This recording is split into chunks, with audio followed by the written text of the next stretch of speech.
অনিন্দিতা মুখার্জি এসে গেছে, বলছে হাই। Thank you Anindita. আমি জয়নিং দেখতে পাচ্ছিলাম না এতক্ষণ, এখন দেখতে পাচ্ছি। শম্পা মণ্ডল বলছে হাই দি। সুজাতা মৌলিক ইজ ওয়াচিং। আস্তে আস্তে দেখতে পাচ্ছি জয়নিং। প্রথমে এসে গেছি, সুজাতা বলছে। Thank you Sujata. মাঝে মাঝে কমেন্ট সেকশনটা আমি দেখতে পাই না, এটা খুব প্রবলেম হয়ে যায় আমার লাইভ চলাকালীন, খুব সমস্যা হয়ে যায়। শম্পা মণ্ডল বলছে অনেকদিন পর দেখা হলো। হ্যাঁ, একটু তো দেরি হয়ে গেলই, অনেক কিছু যাচ্ছে তো, পুজো টুজো কাটলো, সেই জন্য একটু তো দেরি হয়ে গেলই। আচ্ছা, আসবো আবার, খুব তাড়াতাড়ি চলে আসবো। আজকে এটা করে নিই। চন্দনা ঘোষ ইজ ওয়াচিং। কোনো ফোন টোন এসছে কিনা জানি না, মাঝখানে আবার একটু ডিসকানেক্ট হয়ে গেছিলো। এই এক সমস্যা হয় মাঝে মাঝে, যদিও আমি ডিএনডি মোডটা করে দিই, তা সত্ত্বেও কেন যে হয় আমি জানি না। আচ্ছা, অঞ্জুলা সেন চৌধুরী বলছে এসে গেছি। থ্যাংক ইউ অঞ্জুলাদি, তুমি এসে গেছো। আচ্ছা, অনেকেই এসে গেছো এবং যারা আসোনি তারা আস্তে আস্তে জয়েন করো। আমি আজকে আর বেশি না সময় নষ্ট করব না, কারণ হাতে আমার অনেকগুলো ঘটনা জমে আছে, কিন্তু আমি বলতে পারছি না, কারণ সময় অভাবে আমি বলতে পারি না, সব কটা শেষ করতে পারি না। আজকে আমি যা যা নোটিফিকেশানে দিয়েছিলাম বলবো বলে, জানি না সেগুলোকে কমপ্লিট করতে পারবো কিনা, তবে চেষ্টা করছি আমি। সেই কারণেই আমি না আজকে আর সময় নষ্ট না করে আমি শুরু করছি। আর একটা কথা বলছি যে আমি কিন্তু কমেন্ট সেকশনটা না সবসময় দেখতে পাই না, যার ফলে আমি সকলের উত্তর দিতে পারছি না। সেই কারণে কিছু কেউ মনে করো না যে আমি কেন। আমি কিন্তু এখন অঞ্জুলা সেন চৌধুরী বলছে এসে গেছি দেখতে পাচ্ছি।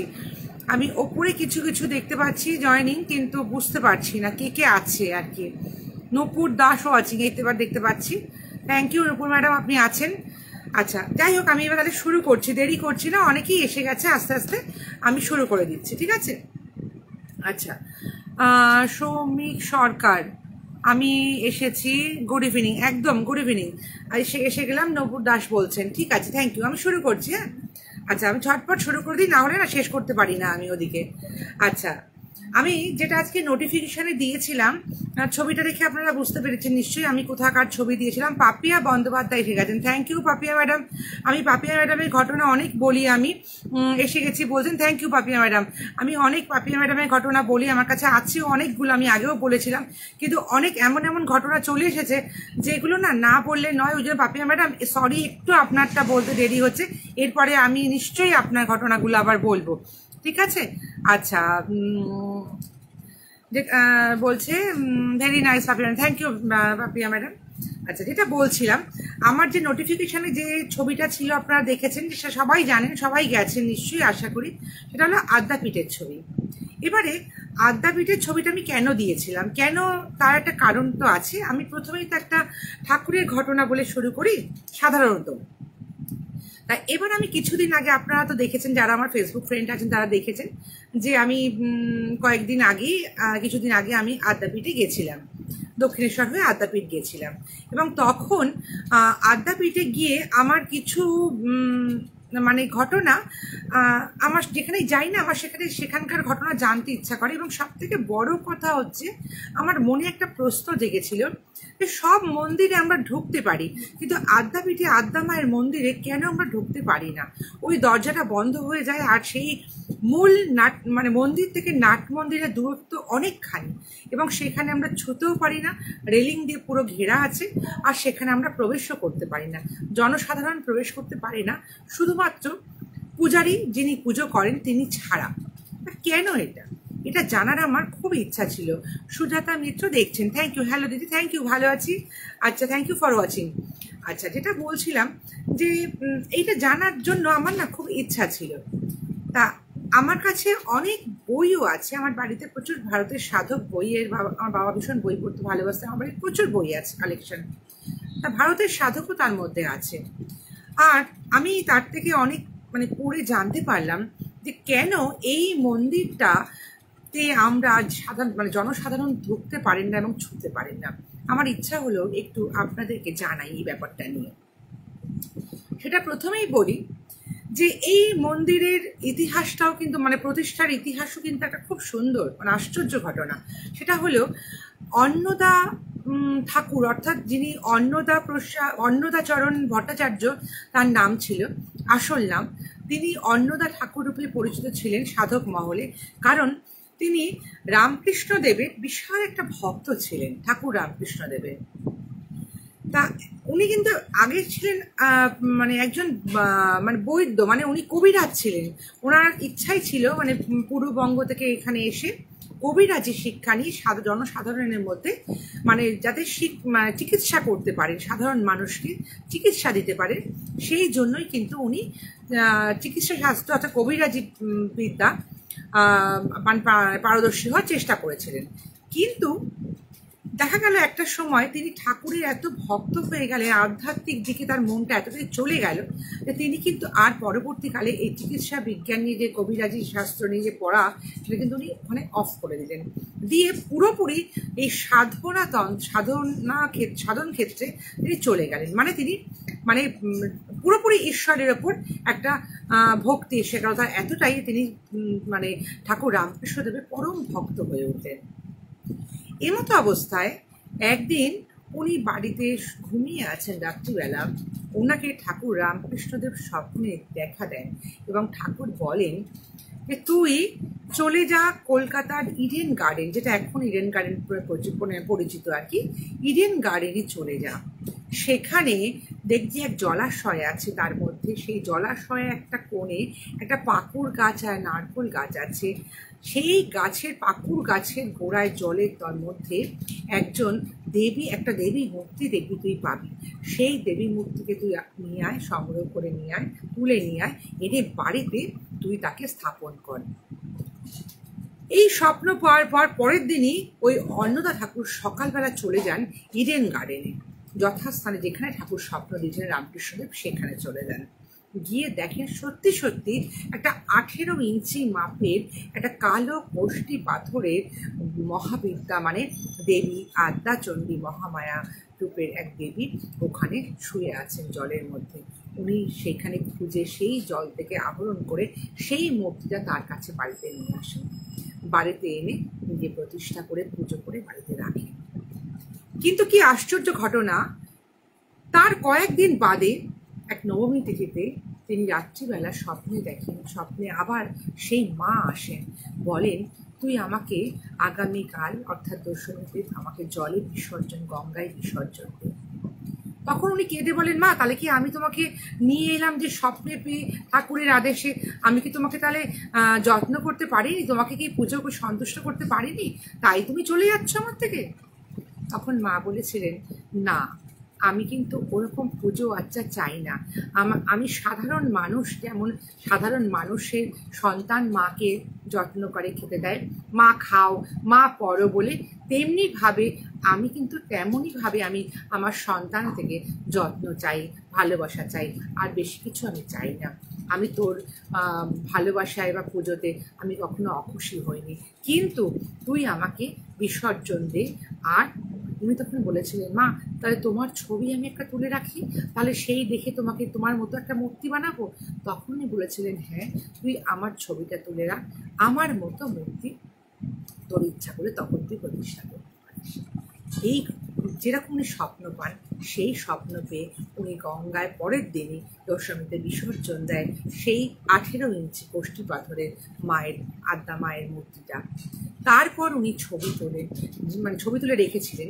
সেই ছবি দেখে উনি একটা মনে মনে স্থির করেন যে আমি একটা ঠাকুরের মূর্তি তৈরি করব। তখন আবার ঠাকুর রামকৃষ্ণদেবের পরামর্শ পান যে এই মন্দির তুই প্রতিষ্ঠা কর আদ্যা মা রূপে। উনি আদ্যা শক্তি মহামায়া, যেহেতু স্বপ্নে আমি যার কথা বলেছিলাম, তিনি কিন্তু একটা শক্তির আধার, আদ্যা মা, অর্থাৎ তুই তাকে প্রতিষ্ঠা করতে পারিস।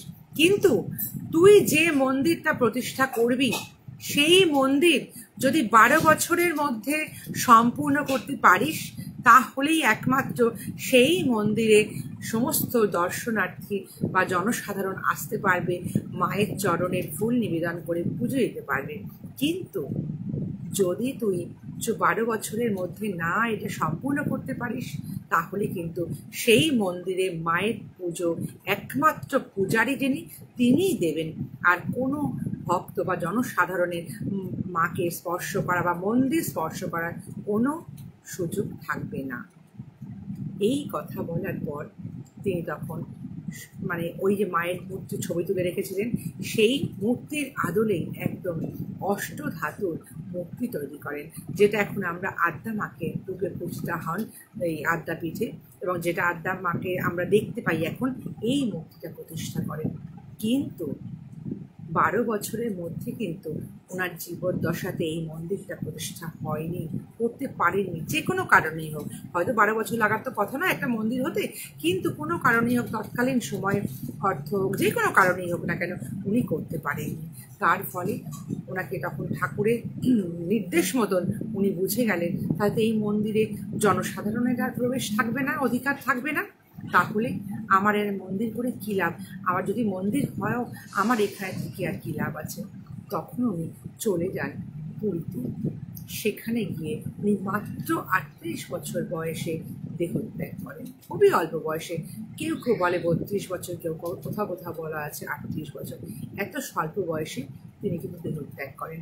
তিনি আগে যিনি এসেছিলেন, যে অন্নদাচরণ এসেছিলেন এখানে চিকিৎসাবিদ্যা অর্থাৎ কবিরাজি শাস্ত্র পাঠ করতে, তিনি পরবর্তীকালে জটাধারী এক সন্ন্যাসীতে পরিণত হয়েছিলেন এই যখন উনি মৃত্যু হয় সেই সময় পর্যন্ত। কিন্তু তার এই কবিরাজি এবং তার জনসাধারণের দরিদ্র দুস্থকে সেবা করার যে একটা আত্মের সেবা করার তার যে একটা ইচ্ছা ছিল, সেই ইচ্ছাকেই কিন্তু মর্যাদা দিয়ে এখনো পর্যন্ত আদ্যাপীঠে মানে অনেক বহু দুস্থ মানে নিরাশ্রয়ে মানুষ বসবাস করেন।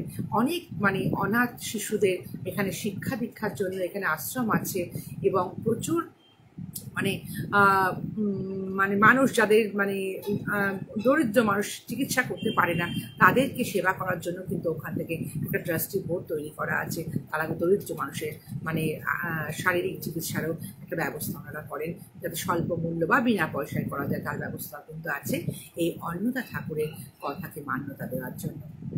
সেই কারণেই আমি জানতে পারলাম যে কেন এই মন্দিরে জনসাধারণের প্রবেশ নিষেধ, এমনকি স্পর্শ করাও নিষেধ। সেটা আমি মানে জানার জন্যই আমি এত ঘটনা মানে পড়ে জানতে পেরেছি, এবং আপনাদের জানাবার জন্য আমি এটাকে আজকে প্রথম বলে শুরু করলাম। আদ্যা মা এত একটা মানে এটা একটা আদ্যা শক্তিপীঠ, এটা সাধন পীঠ নয়, শক্তিপীঠ এটা। কিন্তু আদ্যা শক্তি মহামায়া শুধুমাত্র তাকে দর্শন করতে পারবে, জনসাধারণ পুজো দিতে পারবে না। কেন? তার কারণটাই আমি আপনাদের আজকে জানালাম। জানি না আপনাদের ভালো লেগেছে কিনা, আমার কিন্তু ভীষণ। অরিজিৎ মজুমদার বলছেন হাই দিদি, থ্যাংক ইউ অরিজিৎ বাবু, আপনি দেখছেন। আচ্ছা, যেটার জন্য আমি বললাম এটা আপনাদের কেমন লেগেছে জানি না, আমার কৌতূহল মেটাবার জন্য আমার ভীষণ জানার ইচ্ছা ছিল। জানি না আমার মতো যারা যারা জানতে চাই ইচ্ছুক তাদেরকে আমি আজকে জানালাম।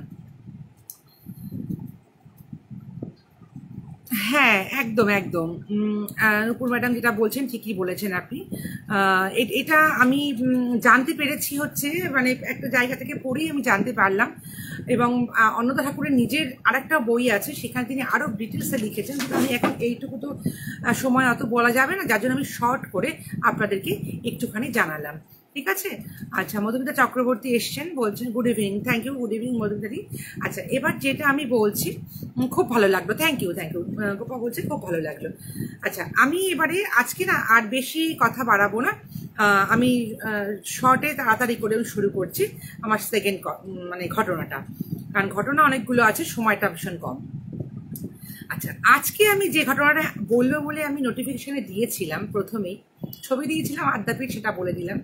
এবার আমি বলেছিলাম যে আজকে আমি কিছু পরমাত্মার একটা কোনো মানুষের জীবনের পরমাত্মার যে একটা আবির্ভাব ঘটে এবং তার জন্য কি হতে পারে সেই ঘটনা বলবো, একটা প্ল্যানেটের ঘটনা বলবো, একটা যক্ষিণীর ঘটনা বলবো। আজকে খুবই খুব মানে অদ্ভুত অদ্ভুত ধরনের ডিফারেন্ট টাইপের ঘটনাগুলো আছে, যেটা আমি সাধারণত অন্য জায়গা থেকে পাই না। আজকে আমি সেরকম কিছু ঘটনা আমি পেয়েছি, সেইগুলো বলার জন্যই চটপট আমি বলছি। হ্যাঁ, আমি আর কমেন্ট সেকশনটা খুব একটা দেখছি না, পরে দেখে নেবো আমি। আচ্ছা, আজকে এখন দ্বিতীয় যে ঘটনাটা বলবো সেই ঘটনাটা আমাকে জানিয়েছে চন্দ্রিমা। চন্দ্রিমা আশা করি এখানে আছে কিনা জানি না, আমি এখন দেখতে পাইনি। অঞ্জুলা সেন চৌধুরী ভালো, অঞ্জুলা সেন চৌধুরী তো সবসময় থাকে, জানতে পারলে তো ভালো লাগে এই সমস্ত ঘটনা সবারই, আমি জানি, সেই কারণে আমি চেষ্টাও করি বলার। আচ্ছা, শ্রমিক সরকার বলছে, আচ্ছা পিউ আচ্ছা অহনা, আচ্ছা পিউ চলে এসছে। আচ্ছা, হ্যালো আন্টি, ভালো আছো? তুমি ভালো আছো তো? হ্যাঁ, আমিও ভালো আছি। আচ্ছা, কেমন আছো বলছে? ভালো আছি, তুমি কেমন আছো? আশা করি ভালোই আছো, পুজো ভালো কাটালে। আচ্ছা, এবার যেটা আমি বললাম চন্দ্রিমার ঘটনা। চন্দ্রিমা তো এই গ্রুপে আছে বহুদিন ধরে, আমি জানি, এবং চন্দ্রিমা আমার আগে থেকে এখানে আছে, আমি যতটুকু জানি। এই গ্রুপে আমি যবে থেকে লাইভ করছি তার আগে থেকে কিন্তু চন্দ্রিমা আছে। ন্যাচারালি ও কিন্তু এইখানকার একটা বিশাল বড় একটা ফ্যান এই গ্রুপের। ও যখন জানতে পেরেছে, আচ্ছা আমি না গুড ইভিনিং বলছি Rita Ghosh, thank you, good evening. আমি একটি বলছি না, হ্যাঁ, তাহলে কথা বলাটা আবার একটু ইন্টারাপ্ট হয়ে যাবে।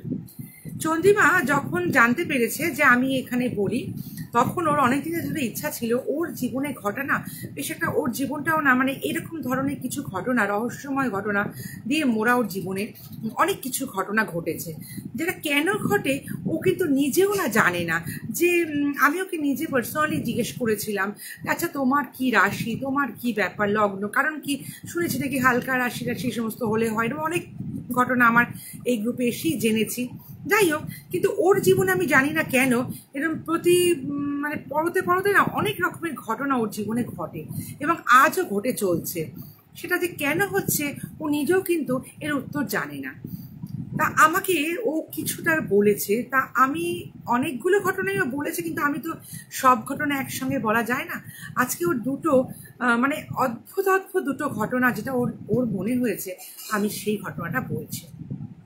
প্রথমটা যেটা আমি বলবো সেটা হলো,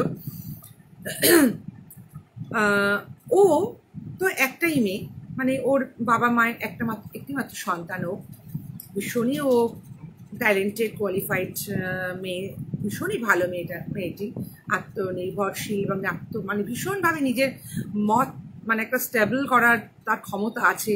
নিজের মতামতকে সব জায়গায় এমনভাবে সে বলবে যাতে তাকে তার কথাটা মানতে লোকে বাধ্য হবে, এরকম একটা ক্যাপাসিটি সকলের থাকে না, কিন্তু ওর আছে। ও এরকম একটা স্টেডি মনের মেয়ে, আমি যত দেখেছি বা শুনলাম জেনে, ও কিন্তু ভীষণ স্টেডি মনের মেয়ে। এইরকম একটা মেয়ের জীবনে যে কিরকম ঘটনাগুলো ঘটছে সেটাই আমি বলবো আপনাদেরকে। তা ও যেহেতু একটি মাত্র সন্তান বাবা মায়ের, ন্যাচারালি সব বাবা মার কাছেই তার সন্তান খুব কাছের তো হয়, ভালোবাসার হয়, তা তো কোনো দ্বিধা নেই বলতে। তেমনি ওর বাবা ওকে প্রচণ্ড ভালোবাসত। একটা জন্য হয় না, মানে মায়ের প্রিয় বেশি হয়, বাবার প্রিয় বেশি হয়, তেমনি চন্দ্রিমা ওর বাবার খুব প্রিয় ছিল। আর প্রিয় মানে ভীষণই প্রিয়, মানে বাবা ওকে ছাড়া কিছু বুঝতো না, ও বাবাকে ছাড়া কিছু বুঝতো না, এরকম ব্যাপার। তা যে ঘটনাটা আমি বলছি এটা হচ্ছে 2014 সালের ঘটনা, আমি এটা আপনাদের বলছি। কি হয়েছিল, ওর তার আগে ওর মানে বাবার, তার আগে একটা কথা বলে নি, তার আগে ওর কয়েক বছর আগে, এক বছর হয়তো আগে হবে ম্যাক্সিমাম, বা 1.5 বছর আগে হবে, ওর বাবার মানে ক্যান্সারে আক্রান্ত ছিলেন। তা অনেক ট্রিটমেন্ট করানো হয়েছে, ও প্রচুর চেষ্টা করেছে, মানে যা চেষ্টার অন্ত নেই এরকম চেষ্টা করেছে, কিন্তু শেষ যা হয়, বেশ কিছু বছর মানে কোনো মতে কাটানোর পর আস্তে আস্তে তিনি নিয়মে এই ধরনের অসুখে যা হয় পরিণতি, ওনারও মৃত্যু হয়। কিন্তু যখন মানে যে বছরের ঘটনা 14 সালে বলছি, তার আগেও ও ছোট্ট করে একটা মাকে বলেছিল, যখন ওর বাবার মৃত্যু হয় তারপর যখন ও কাজ করে তখনও ও দেখেছিল, মানে ওর বাবার ওর প্রতি কতটা একটা টান ছিল, যে টানটাও মানে অনুভব আজও করে। তার আমি কেন বলছি যে ওই ঘটনাটা একটু বলে নিচ্ছি। যখন শ্রাদ্ধ অনুষ্ঠান হচ্ছে, ও বলছে যে কাক সাধারণত তো উড়ে যায়, কাক তো আর হেঁটে যায় না যতটা। আর ওর বাড়িটা কিন্তু একদম শহর কলকাতাতে, একদম মানে সাউথ ক্যালকাটা যাকে বলা হয় আমাদের এখানে, মানে দক্ষিণ কলকাতা একটা বড় একটা এমন একটা জায়গা ওর বাড়ি। মানে ভীষণ সবাই জানবে, ভীষণভাবে একটা পশ এরিয়ায় ওর বাড়ি, অর্থাৎ সেখানে কোনো মানে এই ধরনের আত্মা এই ধরনের ব্যাপারগুলো কোনো মানে ভাবা যায় না আর কি। সেরকম একটা জায়গায় থেকে তখন শ্রাদ্ধ হচ্ছে, সেই শ্রাদ্ধের দিন ওই ও বোঝাই পুরো লক্ষ্য করেছি ওই কাকটি হেঁটে হেঁটে হেঁটে হেঁটে মানে হেঁটে হেঁটে ওই পুরো অঞ্চলটা যেখানে শ্রাদ্ধ অনুষ্ঠানটা হচ্ছে কোথা থেকে একটা উদয় হলো, হেঁটে হেঁটে হেঁটে হেঁটে চলে গেল পুরো, আর পুরো তাকিয়ে মানে যেদিকটা শ্রাদ্ধ হচ্ছে সেদিক তাকিয়ে এক মনে হাঁটতে হাঁটতে হাঁটতে হাঁটতে অনেকটা দূর যাচ্ছে। ও বলছে আমি পুরো ফলো করছি ও কি করে কাকটা, কিন্তু কাকটা হঠাৎ ভ্যানিশ হয়ে যায়, কোথাও আর ওকে দেখতে পায় না, না উড়ে যায় না কিছু, মানে একদম চোখে, ও বলে আমি মানে স্ট্রিক্টলি তাকিয়েছিলাম যে কি হয় দেখবো বলে, কিন্তু ব্যাপারটা অনেক হঠাৎ করে ভ্যানিশ হয়ে যায় মানে ম্যাজিকের মতো। এ তো গেল একটা ব্যাপার যে হয়তো ঠিক আছে শ্রাদ্ধের দিন অনেক সময় পরমাত্মা যে হয় এই ধরনের আত্মাগুলো কি হয় মানে ছেড়ে যেতে চায় না, মন চায় না তার নিজের লোকের কাছ থেকে চলে যেতে, কিন্তু খুব কষ্টে তারা আস্তে আস্তে যায় মায়া মোহ মমতা এগুলো কাটিয়ে, এগুলো শুনেছি আমরা। সে তো গেল ঠিক আছে। তারপর যেটা আরও একটা আশ্চর্যের বিষয় হলো যে তার ওর যখন বিয়ে হয়, তার কিছুদিন বছরখানেক পরে তার বিয়ে হয় ওর, তারপর যখন ওর সন্তান হয়, তা সাধারণত মেয়েদের যা হয় সন্তান হওয়ার পর কি হয় তারা বাপের বাড়িতে বেশ কিছুদিন ধরে থাকে, বাচ্চা নিয়ে তো সেখানেই থাকে একটু, তারপর তারা আবার শ্বশুর বাড়িতে যায়। তো ও তেমনি ওই বাপের বাড়িতে কিন্তু ছিল, বেশ কিছুদিন ছিল। তা বাচ্চা হওয়ার পরে যখন এই 1.5 মাস বয়স হয়েছে বাচ্চাটার, মানে ওর ছেলে আমার 14 সাল, মানে এখন 10 বছর মোটামুটি এখন বয়স হয়ে গেছে, 10-11 বছর হয়তো বয়স এখন ছেলের এখন। সেই সময় ওর ছেলের বয়স ছিল 1.5 মাস, আর 1.5 মাসের একটা ছোট্ট শিশু বাচ্চা, একদম ছোট্ট শিশু, তাকে ও একদিন বিছানায় শুয়ে রেখে পাশের ঘরে গেছে, ওটা বিশাল বড় বাড়ি, পাশের ঘরে গেছে কিছু একটা কাজ টাজ করতে, কিছু একটা গেছে ঘরে, হয়তো সেই মুহূর্তে কেউ ছিল না, কিন্তু একদম বিছানার মধ্যে বাচ্চাটা ঘুমোচ্ছিল, মানে একদম। আর 1.5 মাসের বাচ্চা না পারে উল্টোতে, না পারে পাল্টাতে, কিচ্ছুই পারে না, সে একদম তার চারদিকে বালিশ টালিশ দিয়ে তাকে সুন্দরভাবে সে ঘুমোচ্ছিল, ঘুম পাড়িয়ে রেখে একটুখানি পাশের ঘরে গেছে চলে আসবে বলে। কিছুটা পরে ও মানে খানিকক্ষণ বাদে পাশের ঘর থেকে এসে দেখছে যে খাটটাতে ও শুয়ে রেখেছিল, মানে ওই খাটটা সাধারণত বাবার খাট, মানে বাপের বাড়িতে বাবা শুতেন, মানে চন্দ্রিমার বাবা শুতেন, বাবার খাট। এবং খাট না, ও আমাকে বলছিল আর পালঙ্ক, আগেকার দিনে পালঙ্ক হতো না, সেই ধরনের পালঙ্ক, মানে যেরকম কাজ টাজ করা হয় চর্জি দেওয়া হয় এবং পালঙ্ক আর কি। আর তার পালঙ্কের মানে ওঠার জন্য যেটা হয় মোটা একটা এক ধরনের পাপোশ থাকে না, সবার বাড়িতে থাকে, আমার বাড়িতেও আছে, মানে খাটে থেকে পা মুছে খাটে ওঠে সবাই, খাট বা পালঙ্ক যাই হোক তাতে ওঠে। ওদের বাড়িতেও ওটা মোটা ধরনের, খুব মোটা, সাধারণ পাতলা পাপোশ না, খুব মোটা একটা ওই গালিচে টাইপের পাপোশ পাতা রাখা আছে ওখানে, পাটা মুছে ওঠে। কি হলো ওর মানে ওই চন্দ্রিমা বলছে আমাকে, তুমি বিশ্বাস করবে না, আমি হঠাৎ এক পাশের ঘর থেকে এসছি, যে ও ঘুমাচ্ছে ঠিক আছে আমি আসি, ও এসছে, এসে তো ওর চোখটা গেছে খাটের উপরে, চোখটা ন্যাচারাল যাওয়ার কথা, বাচ্চাটা ঘুমিয়ে আছে ওকে দেখবে বলে মাঝে মাঝে দেখতে এসছে, দেখছে খাটেরও বাচ্চাটা নেই, মানে বললে পরে আমারও গায়ে কাঁটা দিয়ে ওঠে। যদি কোনো মা দেখে কোনো ছোট্ট তার সন্তান 1.5 মাসের একটা শিশু খাটে শুয়ে রেখে গেছে, খাটে নেই, আর ওদের বিশাল বড় বাড়ি এবং দোতলায় ওরা আছে, মানে কোনো ব্যাপার না যে কোনো লোক এসে বাচ্চাকে নিয়ে চলে যাবে, এরকম ধরনের কোনো স্কোপই নেই, ওদের বাড়ি এত প্রোটেক্টেড বাড়ি, এবং এরকম ধরনের একটা এরকম সুন্দর একটা বাড়ি ওদের বাড়ি। সেক্ষেত্রে ও তো মানে বলছে আমি মানে চিৎকার করবো না কাঁদবো না, কাকে কি বলবো আমি মানে বুঝতে পারছি না। চোখটা খাটে পড়াতেই আমি দেখছি যে আমার বাচ্চাটা, আমার ছেলেটা নেই খাটে, তুমি ভাবো আমার কিরম লাগে। ন্যাচারালি ও তো মানে ভীষণভাবে অবাক হয়ে ভয় পেয়ে গেছে, চিৎকার করে কাউকে ডাকবে না বলবে, ও মানে হারিয়ে ফেলেছে ওর বলার মুখের ভাষা। তখন ও বলছে আমি ভয় পেয়ে যে পাশ দিয়ে ঢুকেছে খাটে আর কি, খাটের পাশে দিয়ে মানে দেখছে নেই ওরে, তখন ও পাশ দিয়ে এই মানে আরেকটা পাশ দিয়ে ও আসতে গেছে, না আসবে আর কি, গিয়ে বা অন্য জায়গায় যাবে বা কাউকে খবর দেবে। আসতে গিয়ে দেখছে অন্য খাটের মানে ওদের খাটটার অন্য পাশে আরেক পাশে গিয়েও দেখছে যে পাপোশটা বললাম মোটা একটা গালিচার মতো পাপোশ পাতা থাকে ওর বাড়িতে, সেই পাপোশটার ওপর বাচ্চাটা ও ছেলে পুরো শোয়ানো মাটিতে, একদম চুপচাপ শোয়ানো, আর ও যথারীতি ওখানেই ঘুমিয়ে আছে। ও আমাকে বলছে তুমি বলো, যদি বাচ্চাটা, প্রথম কথা হচ্ছে 1.5 মাসের শিশু, সে কিছু তো উল্টাতে পারে না, সে উল্টাতে শেখেই নি। অত বড় পালঙ্কের মাঝখানে বালিশ দিয়ে বাচ্চাটাকে যেরকম ভাবে ঘিরে রাখা হয় ঘুম পাড়িয়ে, সেরকম রেখেও একটু গেছে। যদি বা তর্কের খাতে যে ধরলাম বাচ্চাটা উল্টে পড়ে গেছে, যদি বা 1 নম্বর তো ওই খাটের মাঝখান থেকে অত দূরে যাওয়া কোনোভাবেই সম্ভব না, অত দূর যেতে গেলে তাকে তো গড়াতে গড়াতে যেতে হবে, কখনোই সম্ভব না। যদি বা সে গড়িয়ে পড়েও যায়, ধরে নিলাম তর্কের খাতিরে, তাহলে একটা বাচ্চা তো চিৎকার করবে, তার তো লাগবে, ব্যথা লাগবে, কাঁদবে, সেই বাচ্চাটা ওরম ভাবে মাটিতে কি করে পড়ে থাকবে? আর কোনো কান্না না কাটি না, চুপচাপ ঘুমোচ্ছে, যেন মনে হচ্ছে কেউ খাট থেকে ওকে তুলেছে, তুলে ওই মাটিতে ওই নরম জায়গাটায় মানে পাপোশটার ওপরে কেউ শুয়ে রেখে গেছে। কেউ কিন্তু মাটিতেও ওকে শোয়ায়নি, যে মেঝেতেও শুয়ে আছে বাচ্চা তা কিন্তু নয়, পুরো ওইভাবে খাট থেকে তুলে একদম মাটিতে রাখা। ও বলছে বিশ্বাস করবে না, দেখে আমার গায়ে কাঁটা দিচ্ছে, চোখে যা, মানে সেই ন্যাচারাল ব্যাপার, এটা যার হবে সেই জানে। আজকে আমি বলছি আমার একরকম ফিলিংস হচ্ছে, যারা শুনছেন আপনারা তার আপনাদের একরকম ফিলিংস হবে।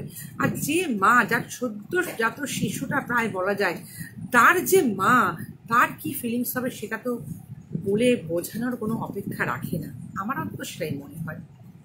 মানে আমার তো শুনেই আমার তখন মানে একটা কীরকম লাগছে শরীরের মধ্যে, কি মানে তার কীরকম লাগছে, বাচ্চাটা শুয়ে আছে, সে কেমন আছে, সবার আগেও তার সেটাই মনে হবে।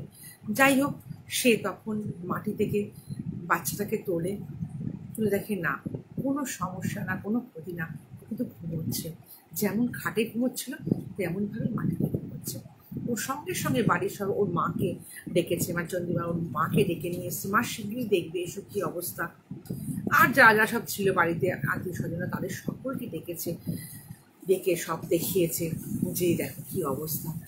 এই ঘটনাটা ও বলছে বিশ্বাস করবে না, কত দিন ধরে ওর একটা যে মনের মধ্যে একটা ট্রমা কাজ করেছে, শিহরণ কাজ করেছে, ভয় কাজ করেছে, সেটাও বলে বোঝাতে পারবে না, অনেক দিন ধরে।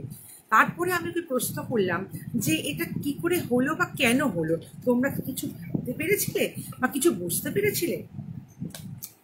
ও তখন আমাকে বলল যে দেখো, আমি কিন্তু সঠিকভাবে এর কারণ বা কি করে হলো এটা আমি আজও উদ্ধার করতে পারিনি। আজকে ছেলে 10 বছর হয়ে গেছে, আজ অব্দি কিন্তু পারেনিও। কিন্তু ও বলছে যে কিছু কিছু ওদের মনে হয়েছে, ও বা ওর মায়ের মনে হয়েছে, সেটাও আমাকে বলেছে।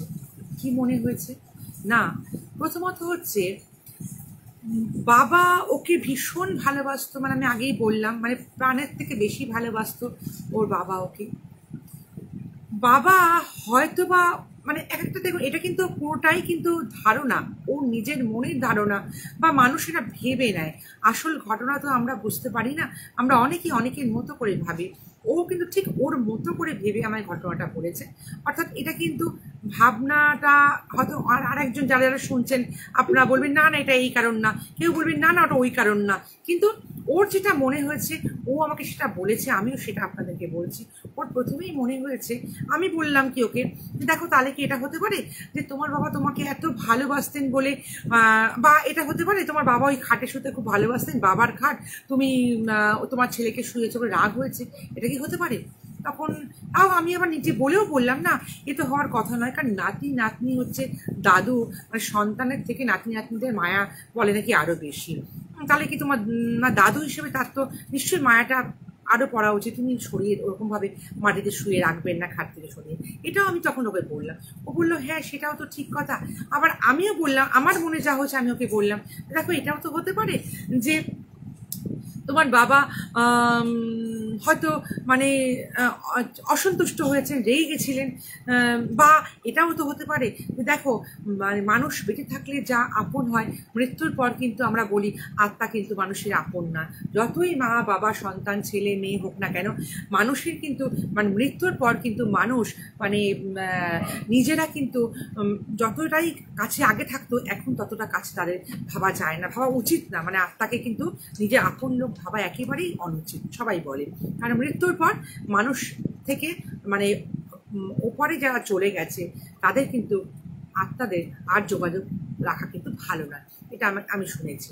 আমি বললাম তাহলে কি তুমি বলতে চাইছো আমি তাহলে এটাও হতে পারে? ও বলছে দেখো আমার যেটা মনে হয়েছে, ওদের মনে হয়েছে, কিন্তু এটা আমি অনেক কিছুই বলেছি, ওদের যেটা মনে হয়েছে বাবা ওকে ভীষণ ভালোবাসতো, ওর যেটা মনে হয়েছে সেই ভালোবাসাটাই হয়তো বাবা ভাবলো যে ও তোর সন্তান এসে যাওয়ায় আমার ভালোবাসার ঘাটতি পড়ে যাচ্ছে, তো আমার ভালোবাসাটা কি তাহলে কমতি হয়ে যাচ্ছে? সন্তানকে তুই এখন সব ভালোবাসাটা উজাড় করে দিয়ে ভালোবাসছিস। সেই জন্যই হয়তো বাবা বুঝিয়ে দিল যে আমি কিন্তু এখন অস্তিত্ব আমার আছে, ভালো আমাকে কিন্তু ভুলিস না, আমাকে কিন্তু সেই ভালোবাসার জায়গা থেকে সরিয়ে দিস না। ওর এটা মনে হয়েছে যে বাবা হয়তো সেটা, সেই জন্য হয়তো বাবার ওই ঘাট থেকে এখনও কিন্তু আমি প্রশ্ন করি তোমার কি ওই বাবার খাটে কেউ শোন না? বলে হ্যাঁ আমার মা শোন, এখনও মা শুচ্ছে ওই খাটে।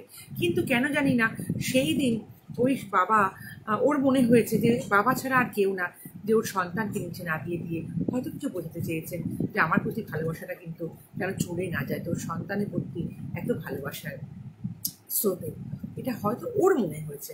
মেবি এটা অন্য কারণও হতে পারে, কিন্তু সন্তানকে ওইভাবে তুলে কেউ তো এটা নামিয়ে দিয়েছে, কারণ ওই ঘরে কেউ প্রবেশ করতে পারে না। মানে ও বলছে আমি ছাড়া ওই ঘরে সেই সময় কেউ ঢুকেনি ওইটুকু সময়ের মধ্যে, কারোর আসার সম্ভাবনা, বা পড়েও যায়, পড়ে গেলে তো ওইটুকু বাচ্চা ভাবাই যায় না কি হতো আর কি।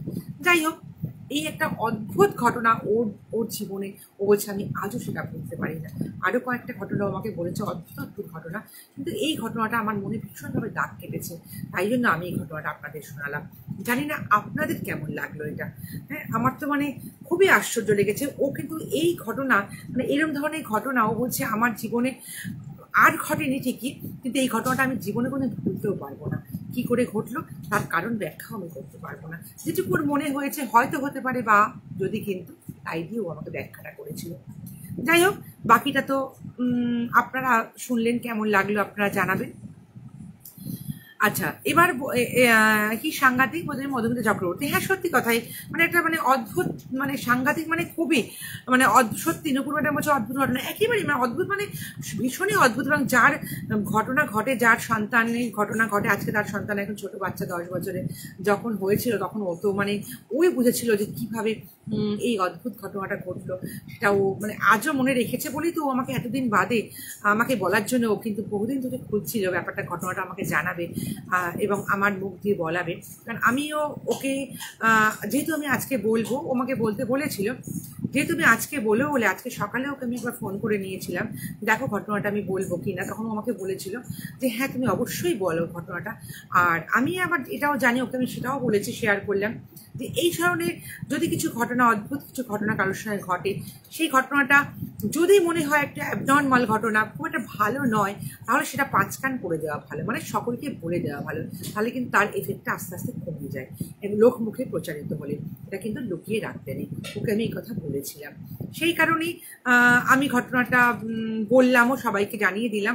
ও আমাকে বললো যে হ্যাঁ তুমি সবাইকে জানাও এবং জানালে ভালো হয়, কারণ এখনও ওর মধ্যে ওর জন্য অনেক এরকম ঘটনা টুকটাক উল্টোপাল্টা হচ্ছে। সেই কারণে আমি ওকে বললাম যে ঘটনাগুলো কিন্তু তুমি সবাইকে বলে দেবে, তাহলে কিন্তু খানিকটা মনে হয় এর এফেক্টটা কমলেও কমতে পারে। যাই হোক, আচ্ছা এবার আমি যে তৃতীয় ঘটনাটা বলবো আপনাদের কেমন লাগলো জানাবেন, আমি সব শুনে নেব। হ্যাঁ, প্রিয়জনরা তো শুনেছি যে এরকমভাবে আসেন বা দেখা দেন বা মনে রাখেন, যার জন্য আমি একটা ঘটনা কিছুদিন আগে একজন আমাকে বলছিল যে সে নাকি কয়েকদিন আগে আমাকে একজন মানে ঘটনাটা শেয়ার করছিল, যদিও ঘটনাটা বড় পরে বলবো, যে নিচে মানে আমি ঘটনাটা বলছি না, কারণ এই ঘটনাটা আবার এইভাবে বলা যাবে না, আমাকে সেই ঘটনাটা বলতে হবে একটা দিন।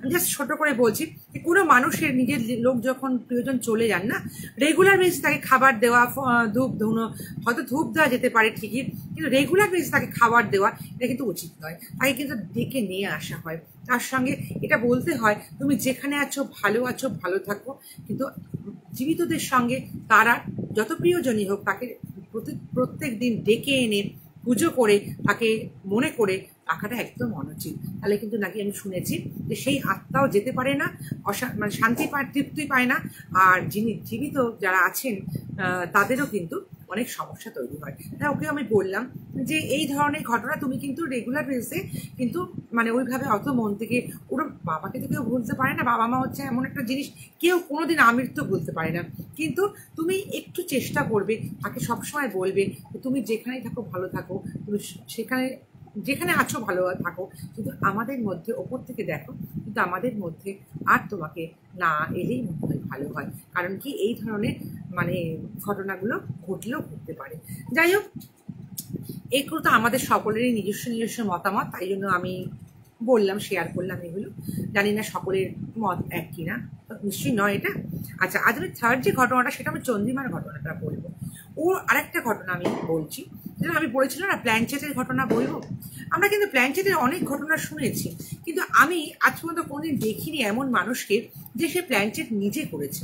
আমি কিন্তু শুনেছি, আমি অনেকের কাছে গল্প শুনেছি যে সে প্ল্যানচেট করেছে, বা বইতে পড়েছি কিরম করে প্ল্যানচেট হয়, বা অনেক কিছু আমি জেনেছি বিভিন্ন লোকের মারফত, কিন্তু এমন মানুষকে দেখিনি যে নিজে প্ল্যানচেট করেছে, তার নিজের অভিজ্ঞতা আমি দেখিনি, যেটাই চন্দ্রিমা করেছে। আমি প্রথমেই বললাম যে চন্দ্রিমার আগের ঘটনাটা বলার আগে আমি প্রথমেই বলেছি যে চন্দ্রিমা কিন্তু ভীষণ স্ট্রং হার্টেড একটা মানে মেয়ে। মানে কিরকম, ও কিন্তু একদম দুর্বল নয়, একদমই ও ভয় পায় না, বিশ্বাস করে যদি কিছু থেকেও থাকে থাকুক, অ্যাবনর্মাল কিছু জিনিস মানে অস্তিত্ব যদি থেকে থাকে থাকতে পারে, কিন্তু ও কিন্তু একদম ভয় পায় না, ও কিন্তু সামনে দেখতে পর্যন্ত ও চায়।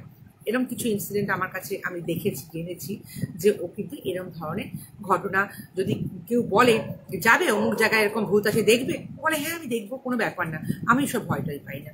ও কিন্তু এরকম একটা স্ট্রং, ও একদম ভীতু প্রকৃতির মেয়েই নয়। কিন্তু ওর জীবনে যে কেন এই ধরনের মানে অ্যাবনর্মালিটিগুলো মাঝে মাঝে আসছে, সেটা কিন্তু ও নিজে বুঝতে পারছে না। আমি কেন বললাম অ্যাবনর্মালিটিগুলো কথাটা ইউজ করলাম, ও কিন্তু আরও বেশ কিছু ঘটনা ওর জীবনে ঘটছে, মানে সেই ওর বাবার মৃত্যুর পর থেকে কিন্তু আজ অবধি অনেক অ্যাবনর্মালিটি ও লক্ষ্য করেছে, ও আমায় ঘটনাগুলো বলেছে। কিন্তু আমি একদিনই সব তো বলতে পারি না, আমি মানে ভাগ ভাগ করে বলবো। আজকে কিন্তু দুটো ঘটনা ওর আমি নিচ্ছি, একই ফার্স্ট যেটা বললাম, আর এখন হচ্ছে প্ল্যানচেটের ঘটনা। তা ও যেহেতু এত সাহসী মেয়ে ছাড়া কেউ প্ল্যানচেট করতে পারে না, এটা বলছিলাম আমি। আমরা হয়তো প্ল্যানচেট শুনি, কিন্তু কাকে প্ল্যানচেট বলে বা করতে গেলে কতখানি মনের শক্ত হতে হয়, দৃঢ় হতে হয়, বা ভয়কে ত্যাগ করতে হয়, সেটা কিন্তু অনেকেই জানে না। গল্পে পড়তে ভালো লাগে, সিনেমা দেখতে ভালো লাগে, কিন্তু প্রকৃত প্ল্যানচেট রুমে যদি কেউ বসে, সে বুঝবে প্ল্যানচেট কাকে বলে। এটা সায়েন্টিফিক মেথডে এটা আসে, এবং তার জন্য যিনি বা যারা করেন, সবাইকে দিয়ে তো হয় না, যারা করেন তাদের কিন্তু শারীরিক অনেক প্রবলেম চলে আসে, এবং বেশি দিন তারা এগুলো করতে পারেন না। এগুলো অনেক ঘটনা আছে, এগুলোর ব্যাখ্যা আছে এগুলো অনেক। যাই হোক, আমি সেই ব্যাখ্যায় যাচ্ছি না, তাহলে আমার রাতটা কেটে যাবে। যেটা বলছিলাম, প্ল্যানচেট করে এমন মানুষ কিন্তু আমি মানে তার মুখ থেকে আমি করেছে এরকম আমি শুনিনি, এই ফার্স্ট শুনলাম যে আমাকে শেয়ার করেছে এই ঘটনাটা চন্দ্রিমাই করেছে। চন্দ্রিমা আজকে আছে নিশ্চয়ই, কারণ একটু আগেও আমাকে বলেছে যে ও আজকে থাকবে। আচ্ছা, যদি বা আছে আমি জানি না, আমি বুঝতে পারছি না, আমি যেহেতু কমেন্ট সেকশনটা দেখতে পাচ্ছি না, ওপরে উঠে গেছে অনেকটা স্ক্রল করে, ওই জন্য বুঝতেও পারিনি, খেয়াল করিনি। আচ্ছা চন্দ্রিমা, যদি তুমি দেখো আমি কোনো ভুল বলি, তুমি আমাকে একটুখানি জাস্ট কারেক্ট করে দিও, ঠিক আছে?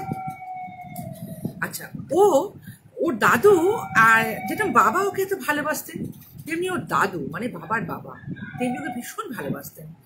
ও কিন্তু এমন একটা মেয়ে, ওকে কিন্তু ভালোবাসার মতোই ওই মেয়ে, কারণ ওর বিহেভিয়ারটা এমনই সুন্দর, ওকে যে দেখবে বা কথা বলবে সে না ভালোবেসে পারবে না। তেমনি ওর দাদু নাতনিকে তো ভালোবাসতেই পারে, ভীষণ ভালোবাসতেন। তা ওর দাদু যখন মারা যান তখন ওর বাবা জীবিত ছিল, মা তো আছেন এখনো। তা ওর খুব ইচ্ছা ছিল দাদু মারা যাওয়ার পরও না, ও মাঝে মাঝে মনে হতো দাদুকে যেন আমার আরেকটু দরকার, দাদুর কাছে আমার অনেক কিছু জানার আছে, দাদুকে আমি আরেকটু কাছে পেলে ভালো হতো, দাদুকে আমি একটু চাই, এরকম না ওর একটা মনে হতো। যদিও তখন বেশি ও বড়ই, অনেকটাই বড়, ওর বিয়ে টিয়ে তখন হয়নি, বিয়ের আগের কথা বলছি, কিন্তু যথেষ্টই বড়।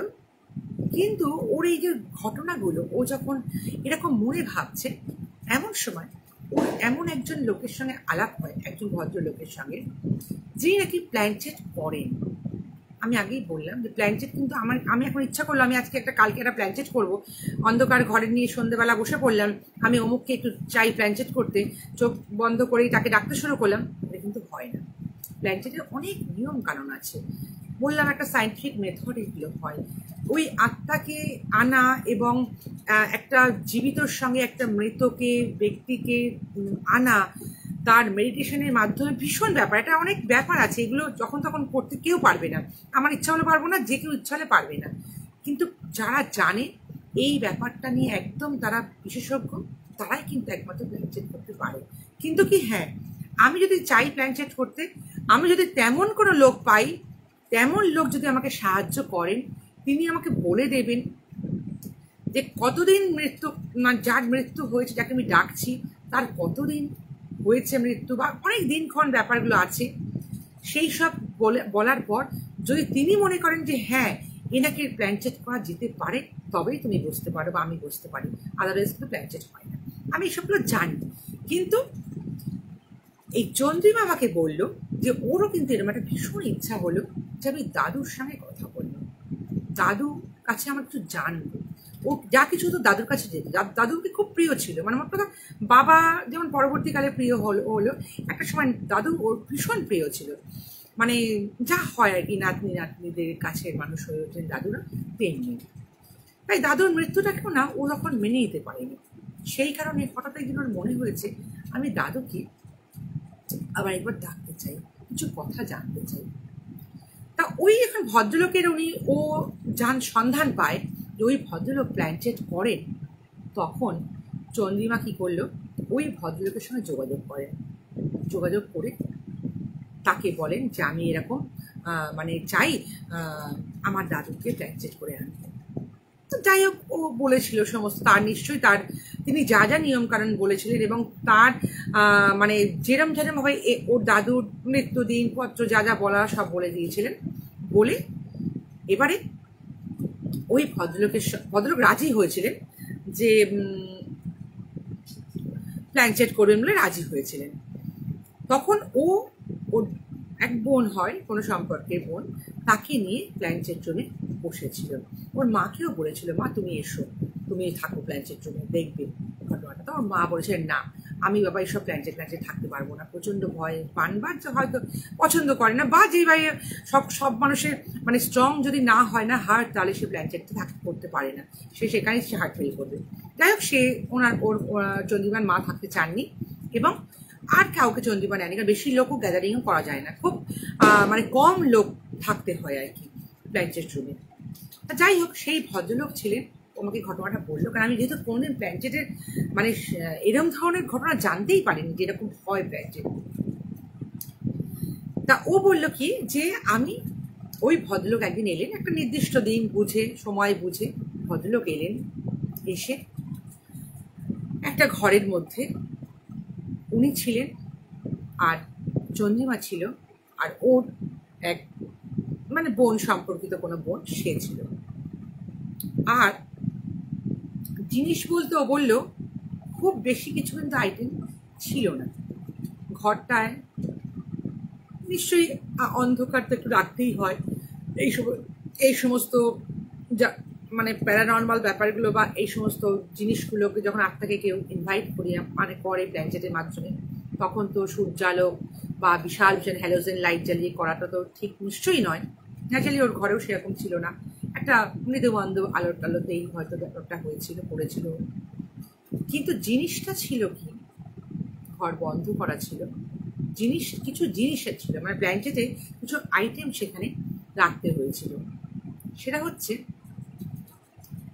কিছু অ্যালফাবেটস ছিল, মানে যেগুলো বাচ্চারা লেখে না এবিসিডি, মানে পড়াশোনা শেখে এবিসিডি, ওই অ্যালফাবেটস প্রচুর সাজানো ছিল মেঝেতে।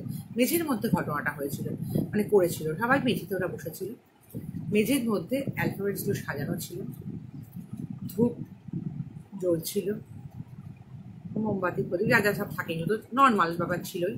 প্লাস ওর সঙ্গে একটা হালকা ছোট্ট বললো একটা বাটি ছিল, হালকা একটা বাটি ছিল, মানে খালি বাটি ছিল।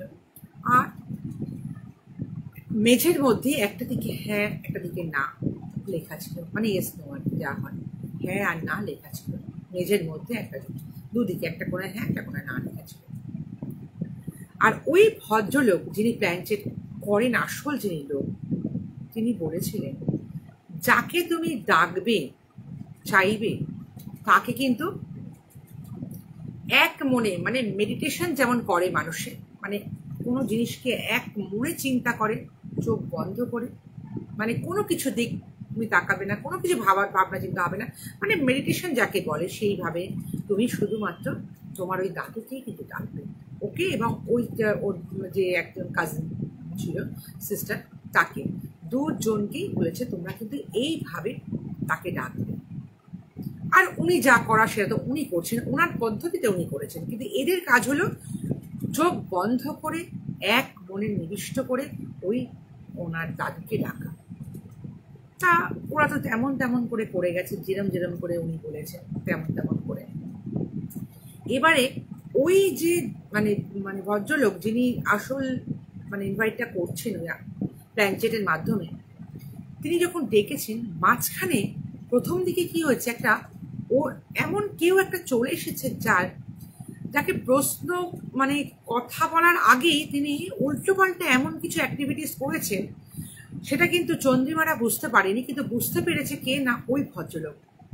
তিনি বলছেন তুমি কে এসেছো, তুমি কিন্তু বলো তুমি কে, তুমি কিন্তু ভুল, তুমি চলে যাও, তুমি থাকবে না এখানে, তুমি কিন্তু যাকে আমার ডাকছি তাকে আসতে দাও, রাস্তা পরিষ্কার করে দাও। মানে এমন একটা আত্মায় চলে এসেছিল, উনি বুঝতে পেরেছেন। এবং ওরা বলছে মানে ওরা একটা অনুভূতি বুঝতে পেরেছে যে কোনো একটা কিছু একটা এসছে, কিন্তু সেটা কি সঠিক, মানে ওর দাদুর একটা নাম, আমি নামটা বলছি না, আমাকে নামটা বলেছে যে এই নাম, বলছে উনি বলেছে তুমি কি এই, ও নামটা বলেছে উনি ওই ভদ্রলোক, যে আপনি কি এই ইনি এসছেন, তখন মানে উনি নাতে নাটা, এবার ব্যাপারটা হচ্ছে আরেকটা কথা বলে দিই, ও আমাকে এটা বলেছিল ওই বাটিতে, হালকা বাটিটা, সেই বাটিটা রাখা ছিল মাটিতে, ওকে বলেছিল তুমি হাতটা জাস্ট বাটিতে টাচ করে রাখবে, শক্ত করে ধরে রাখবে না, জাস্ট টাচ করে, মানে বাটি ঘুরলে যেন তোমার হাতটা অটোমেটিকলি এরমভাবে ঘোরে, এরমভাবে টাচ করে রাখবে। তা ও বাটিটা টাচ করে বসেছিল। যখন জোর জবরদস্তি ওই যে একটা কিছু একটা অস্তিত্বতে উনি বুঝতে পেরেছেন যে ওই অস্তিত্বটা ওর দাদুর বা যে নামটা বলেছে তুমি কি এই নয়, বুঝতে পেরেছে, তখনও বলেছে যে উনি তখন না বলেছেন, না বলাতে বাটিটা কিন্তু মানে অটোমেটিক্যালি নায়ের দিকে চলে এসছে, মানে হাতটা ও বলছে আমি কিন্তু বিশ্বাস করবে না হাতটা টাচ করানো, শুধু বাটিটা কিন্তু এরকম চলে এসছে নায়ের দিকে, কোনো ধরা না কিচ্ছু না।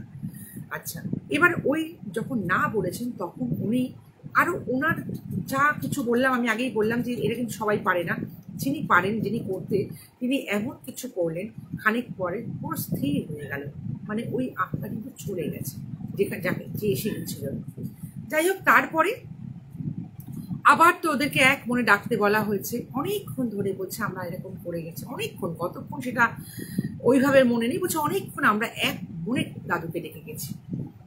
আর উনি বলেছিলেন যখন আমি বলবো কোনো প্রশ্ন করো তখন প্রশ্ন করবে, আর তোমার মনের প্রশ্ন এমনই করবে যার উত্তর হবে হ্যাঁ কিংবা নাতে, মানে মুখে কথা বলা তো যাবে না, আর এমন এমন যাতে উত্তর না হয় হ্যাঁ তোর এই হয়েছে সেই হ্যাঁ এটা করবি, এইসব উত্তর কিন্তু চলবে না, উত্তর হবে হ্যাঁ বা না, তুমি এমনই প্রশ্ন করবে তা তোমার উত্তর তুমি পেয়ে যাবে, সেই ব্যবস্থা তুমি দেখবে নিজেই কীভাবে হয়ে যাচ্ছে। ও বলেছে ঠিক আছে, তা ওর প্রশ্ন সাজিয়ে রেখেছে কি প্রশ্ন করবে। এরকম অনেকক্ষণ ডাকার পর একটা সময় ও বলছে আমি আবার বুঝতে পেরেছি যে একটা আবহাওয়াটা, একটা ঘরের মধ্যে আবহাওয়াটাই অন্যরকম হয়ে গেল, যেন মনে হচ্ছে অন্য রকম আবহাওয়া, ধূপ জ্বলছে প্রদীপ জ্বলছে সব জ্বলছে, তখন উনি বলছেন এবার তুমি, উনি তখন আর আগে উনি প্রশ্ন করেছেন যে আপনি কি অমুক এসেছেন, আর নামটা ওর দাদুর নামটা ধরে বলেছে অমুক এসেছেন। তখন ও বলছে ওটা হ্যাঁতে চলে গেছে বাটিটা, হ্যাঁ। তারপরে উনি বললেন এবার তুমি প্রশ্ন করো, তোমার দাদু এসে গেছে, আত্মা এসেছে, এবার তুমি প্রশ্ন করো। ও তখন বলল আমি প্রথম প্রশ্নটাই করেছি, দাদু আমার কি বিয়ে হবে সেটা লাভ ম্যারেজ না অ্যারেঞ্জ ম্যারেজ, ভালোবেসে বিয়ে হবে না সম্বন্ধ করে বিয়ে হবে। বলছে বিশ্বাস করবে না, খানিকটা বাদে মানে কয়েক মুহূর্ত বাদে দেখছি আমার ওই যে ধরা রয়েছে বাটিতে আঙুলটা, যেটা আগে হ্যাঁতে চলে গেছিল নাতে, তখন এইটাও হাতটা চলে এলো নাতে। মানে আমার অ্যারেঞ্জ ম্যারেজ লাভ ম্যারেজ হবে না। আমি বলি দাদু আমার কি লাভ ম্যারেজ হবে, হাতটা চলে আসলো নাতে, মানে বাটিটা নাতে চলে এলো। কিভাবে অদ্ভুত, বলছে আমার হাত কিভাবে চলে আসছে আমি নিজেও জানি না, বাটি সরছে আমার হাত সরছে, আমি কিন্তু হাতটা জাস্ট টাচ করে রেখেছি, আমার হাত তো সরছে বাটিও সরছে। বলছে নাতে চলে এলো। তখন উনি বলছেন তোমার দ্বিতীয় প্রশ্ন করো। তারপরেও প্রশ্ন করেছে আচ্ছা আমার সঙ্গে যার বিয়ে হবে তার নামের প্রথম অক্ষর কি, আদ্যক্ষরটা কি? তখন ওই যে অ্যালফাবেটসগুলো সাজানো ছিল ABCDFGH করে সাজানো, ফাঁক ফাঁক করে সারা মেঝেতে সাজানো, একদম পুরো লাইন লাইন করে সাজানো ছিল। বলছে অটোমেটিক্যালি আমার হাতটা ওই বাটির সময় চলে গেল এন যে অ্যালফাবেটটা এনে চলে গেল। বলছে বিশ্বাস করবে না, আমি না অবাক হয়ে গেলাম যে এনে চলে গেল, মানে এন ইংরাজির এন বা বাংলার ন, মানে বোঝাচ্ছে ন বা এন দিয়ে আমার যার সঙ্গে বিয়ে হবে তার নামের প্রথম অক্ষরটা ওটা হবে। উত্তরটা আমি এটাই পেলাম।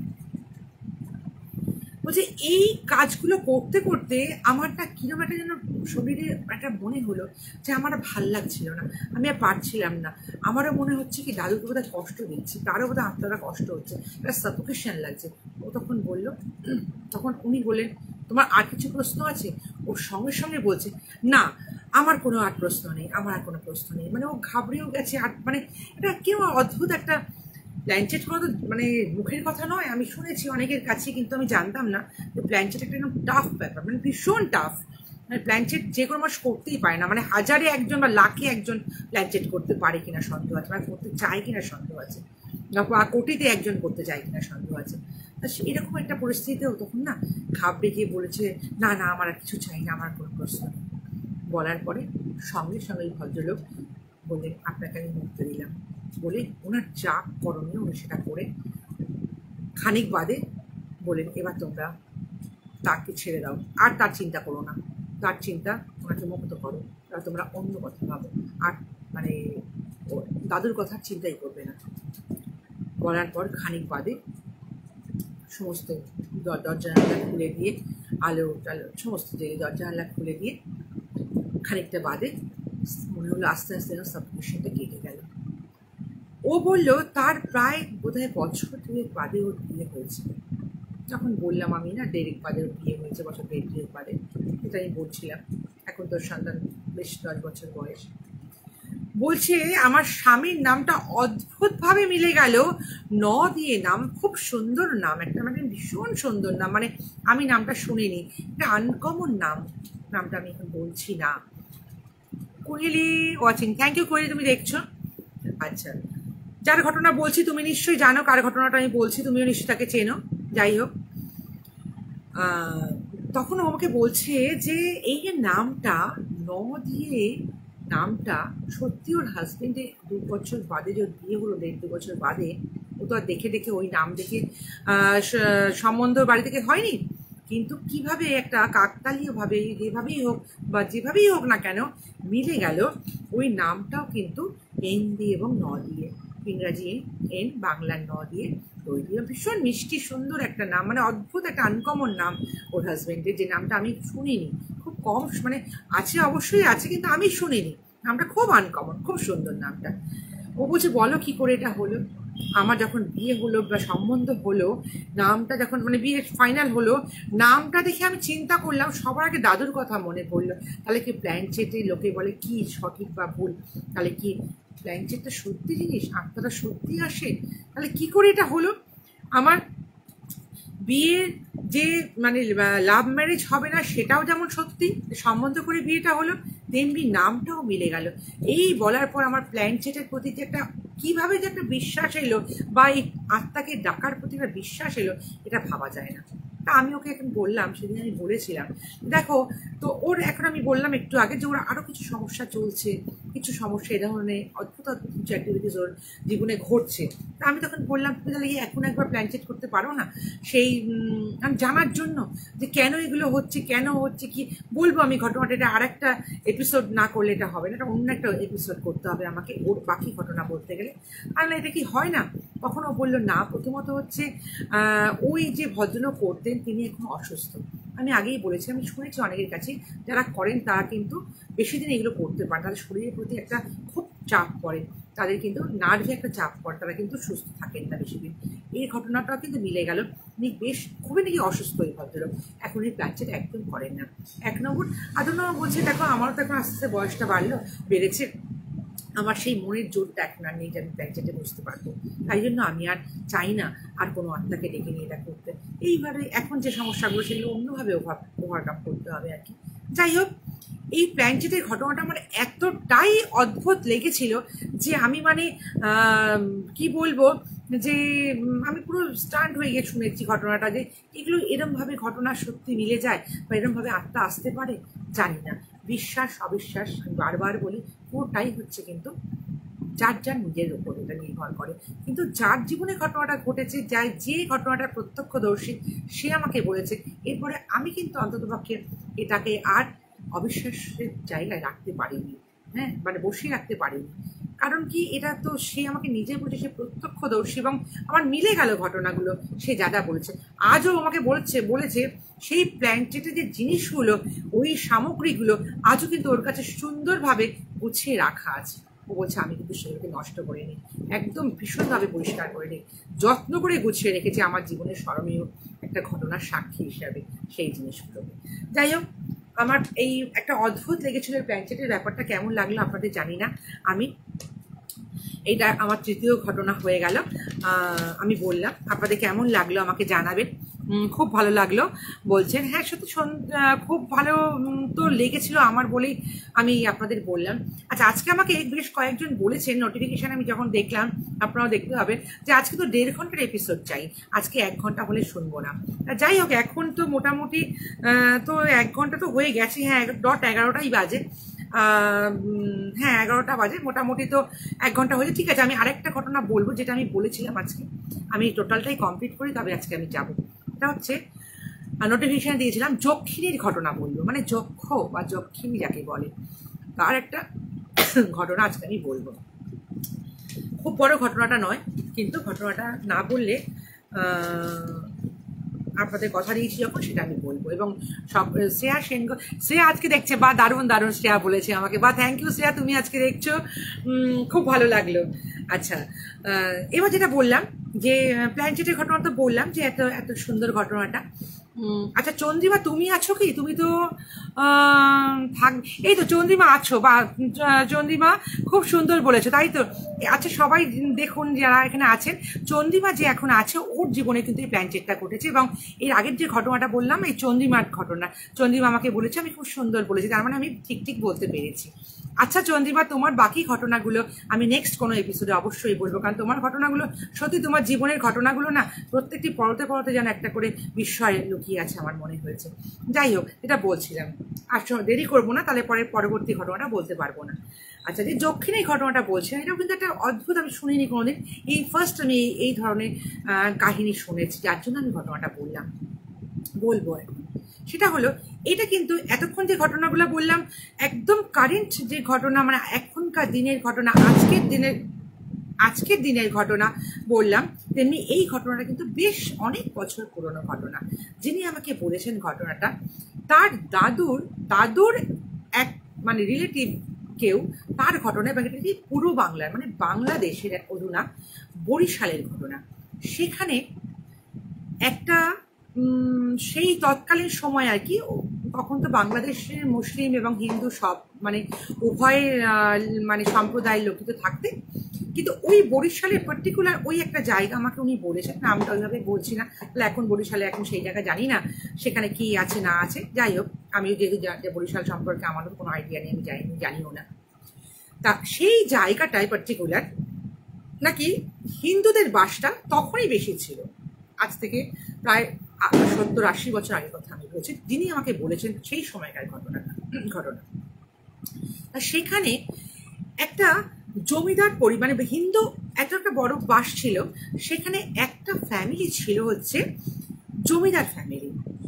তার একটা জমিদার মানে তৎকালীন সময় জমিদার মানে যথেষ্টই মানে তখন তো অনেক জমিদার জায়গায় জমিদার থাকতো, আমি শুনেছি, যখন তখন সবাই বলতো আমরা জমিদার ছিলাম, এরকম একটা ঘটনা তখনকার দিনে ছিল, ন্যাচারাল ব্যাপার।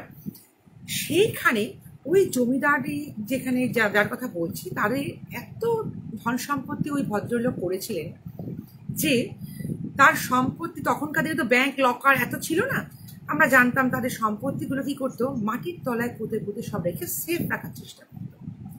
কিন্তু এই জমিদার কি করেছিলেন, তার সম্পত্তি এত হয়েছিল কিন্তু তার কোনো উত্তরসূরি ছিল না, তার কোনো সন্ততি ছিল না, যার ফলে তিনি যখন একটু বয়স মানে একটু আগে মানে মধ্য বয়সে তিনি যান, তখন তিনি ভেবেছিলেন আমার এই সম্পত্তিগুলো কি হবে, সেটা তার কাছে একটা বিশাল চিন্তার বিষয় ছিল।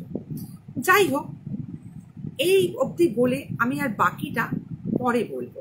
এবার আমি আসছি একটু পরের ঘটনা। একটা সময় কি হয়, উনি কোনো কারণেই মধ্য বয়সে পরে উনি ওনার এই বিশাল জমিদারের এই বাড়িটা তিনি হস্তান্তর করবেন বলে চিন্তা ভাবনা করেন, মানে বিক্রি করবেন, তিনি ওখানে থাকবেন না, তিনি অন্য কোথাও চলে যাবেন, ওখানে আর তার সন্তান নেই, আর ওনার ভাল লাগছে না এই বাহ্যিক জীবনযাপন করা, তার ইচ্ছা নেই কারস্থ জীবনকে, তিনি এবার ইচ্ছা করেছেন এবার আমি এখান থেকে মুক্তি নেব বলে উনি বাড়িটাকে হস্তান্তর করবেন মানে বিক্রি করবেন বলে চিন্তা ভাবনা করেছেন। যাই হোক, সেই বাড়ি দ্বিতীয়ভাবে চলে যায়, বিক্রি হয়ে যায়, ভালো কথা। কিছুদিন পর সেই দ্বিতীয় যারা কিনেছিলেন তারাও কোনো কারণে মানে কোনো নিয়ম নেই বা মানে ব্যাপার না, যেটা কিন্তু ভৌতিক ব্যাপার, ভূতের বাড়ি বা সেখানে কোনো অ্যাবনর্মাল অ্যাক্টিভিটিসে ভয় পেয়ে বিক্রি, তা কিন্তু নয়, কোনোভাবে যে কোনো কারণেই হোক ওই বাড়িটি আবার তৃতীয় হাতে হস্তান্তরিত হয়। তারপর আবার কোনো কারণে চতুর্থ হাতে ওটা হস্তান্তরিত হয়। এইভাবে হতে হতে চতুর্থ হাতে যাওয়ার পরে এই বাড়িটা যিনি কেনেন, এই বাড়িটা সেই ভদ্রলোকই হচ্ছে এই যার কথা আমি বললাম, যিনি আমাকে ঘটনাটা বলেছেন, শেয়ার করেছেন, সেই ভদ্রলোকের দাদুর কোনো রিলেটিভ ছিলেন ওই তৎকালীন সময় বাংলাদেশে, এবং তিনি হচ্ছেন চতুর্থ মানে ফার্স্ট, সেকেন্ড, থার্ড, ফোর্থ যে মানে হাতে যার পড়েছিল এই বাড়িটা, তার কথা আমি বলছি। এবার ঘটনাটা কি হয়েছিল, এই বাড়িটাতে যখন কিনে কি হয়, পুরনো বাড়ি আস্তে আস্তে হতে হতে আরো পুরনো হয়ে যাচ্ছিল, বিরাট বাড়ি, জমিদার বাড়ি যেরকম অনেকটা বড় বাড়ি, তখন এনারা এই বাড়ি ন্যাচারালি যারা কিনছে তারা সবাই অর্থবান লোকই কিনছে, কারণ অত বড় বাড়ি কেনার মতো ক্ষমতা তৎকালীন সময়, অর্থের মূল্য যাই হোক বাজার দর অনুযায়ী তো অর্থের মূল্য অনেকটাই ছিল, অ্যাকচুয়ালি বর্ধিষ্ঠ লোক ছাড়া কিনতে পারতো না। এনারাও এমনি একজন ধনী অবস্থাপন্ন লোকই তারা এই বাড়িটা কিনেছিল। কিনে ওনারা ঠিক করেন যে আমরা বাড়িটাকে আবার রিনোভেট করবো, নতুন করে ভালো করে সাজাবো। ঠিক আছে, সারিয়ে তো নিতেই হবে, তারা সারিয়েছে। এবার ব্যাপার হচ্ছে যেটা যে ঘটনা সেটা হচ্ছে ওই পুরো বাড়িটার একটা মাঝখানে একটা উঠোন ছিল, সেখানে একটা বড় মন্দির, এবং মন্দির আর নাট মন্দির করে ঠাকুর দালান করে একটা বিরাট বড় একটা ঠাকুরের একটা মন্দির করা ছিল, নাট মন্দির সহ একটা মন্দির ছিল।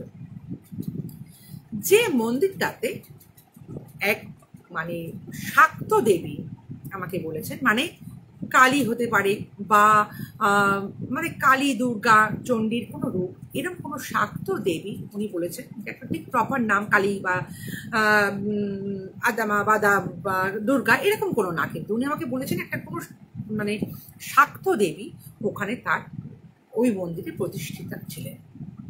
আর যখন এই শাক্ত দেবীটা কিন্তু নাকি শোনা গেছে, ওনারা জানতে পেরেছিলেন ওই ফার্স্ট জেনারেশনের যে বললাম, যিনি প্রথম বাড়িটাকে খুব পয়সা ওলা যার জমিদার ছিলেন, যিনি বাড়িটাকে বিক্রি করেন প্রথম, তিনি কিন্তু ওই দেবী মন্দিরটাকে প্রতিষ্ঠা করেছিলেন এবং ওই দেবীকে একদম প্রস্তর খণ্ড দিয়ে দেবীকে ওইখানে একদম পাথরের বেদিতে কিন্তু উনি স্থাপন করেছিলেন।